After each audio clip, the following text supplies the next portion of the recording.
Pete Bearder, aka Pete the Temp. This is a short tutorial video for the Hip Yak Poetry Track on the theme of emceeing spoken word poetry events, and being an MC, being a master of ceremony, being a host, being a compere. These are incredibly important roles, especially within the conversational setting of live poetry. One of the things I talk about in my coming book is how spoken word grew in part out of the alternative cabaret scene, especially of the 1980s, which was a very raucous, often very heckly, a very interactive space, and that's brought a lot to poetry. And I think as poetry becomes as spoken word becomes a bit more respectable and starts appearing in theatres and libraries and literature festivals, I think it's really important that we don't lose some of that spirit and some of that interactivity, which has given a lot to poetry in this country, I think. And right at the centre of this is the MC, because the MC is setting the tone, and is not just mediating between the acts, but is actually mediating between a confluence of historical circumstances, people, places, moments, a smashed glass, the fact that the thing just fell down over there. You know, how can we bring these things in to make sure that everybody realises that they're part of this unique event that's happening, is never going to happen again, and really bring them in, and especially because we live in a very digitally mediated culture. You know, look at you, you're sat in front of a computer looking at the video of somebody in the past, right? We don't spend much time in front of each other actually talking to each other. So the role of the MC is really important in bringing people in and making people feel here and now. The last time I went to church many years ago as a kid, one of the things that the vicar used to do was to get us all to shake hands with the people next to us, and I really remembered that, you know, because it was a physical somatic experience. It's like, yeah, here we all are, we're all in this together, you know. Actually, that little things like that, interaction, I think, is really important. And I think you could do call and response, you could pass the applause, you could build the applause. These are some very commonly used ones, but actually audience interaction is infinitely large.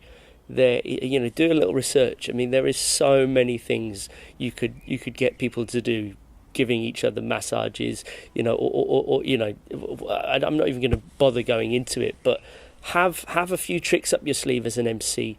Study other MCs. I learnt a lot over the years looking at people like Steve Larkin and Johnny Fluffy Punk, two poets who, again, you know, grew in part out of that cabaret scene.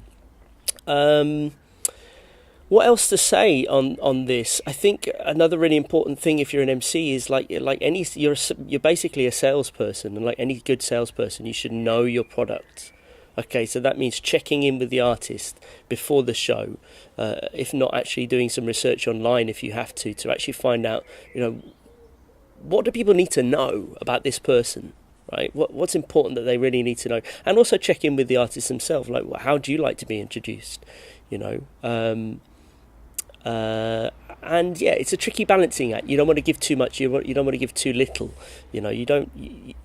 I think Steve Larkin once put it to me. It's like you as an MC, you should get up, speak up, and shut up. Right? You need to do just enough. You don't want to waffle on or abuse your position, or abuse your power. You're a facilitator. You get people to where they need to be. You convene the attention in the room, and you get people on, and you elicit the noise, right?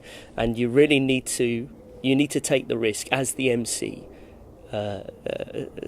By throwing that energy out, and whatever energy you throw into the room, you will get back, and you have to throw it with absolute certainty. If there's any doubt, and this is how audience participation works, right? If there's any doubt in your eyes, people are not going to give it back. So you really need to make people feel involved, and you need to cultivate audiences. And this is the thing: audiences really need cultivating over time. They don't just, you know, good live audiences, good live scenes, they don't come out of nowhere. It takes time to cultivate, the etiquette of being a good audience member, right? You have to really work the audience, I think, and make them aware of their responsibilities and their role. And sometimes that means shutting up and turning your phone off and respecting each other and respecting the poet on stage or whoever it is. And sometimes it means just, like, you know, letting go, you know. So you know your night, you know your event. If you're an MC, you know where you'd like to get people to be. So really think about how you can do that. So if you're interested in learning more, I do talk about this in more detail in my book Stage Invasion, which is out with Outspoken this summer 2019.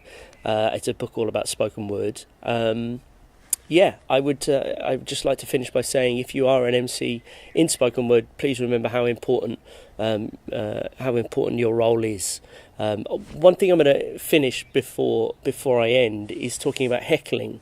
And as spoken word becomes more genteel and more respectable, I'm noticing that people are heckling less, right? And I think that's problematic, because I think heckling is a form of critical dialogue that helps the art move forward. Now, this isn't a comedy night. You're not asking people to throw insults at the stage, right? But you want people to feel like they can bounce the ball and they can get it back. And obviously, like, there are ways of interacting during a poem. Clicking is one of them, so you're not interrupting it. But in the banter, in the introductions, you really want to. You have to cultivate that, and the best way to do that is to heckle yourself. Heckle the poet you've booked, because you have the social capital in that room, the trust and the respect, because you're the host. So start heckling your poets and see what happens. I've been Pete the Temp. Thank you for listening.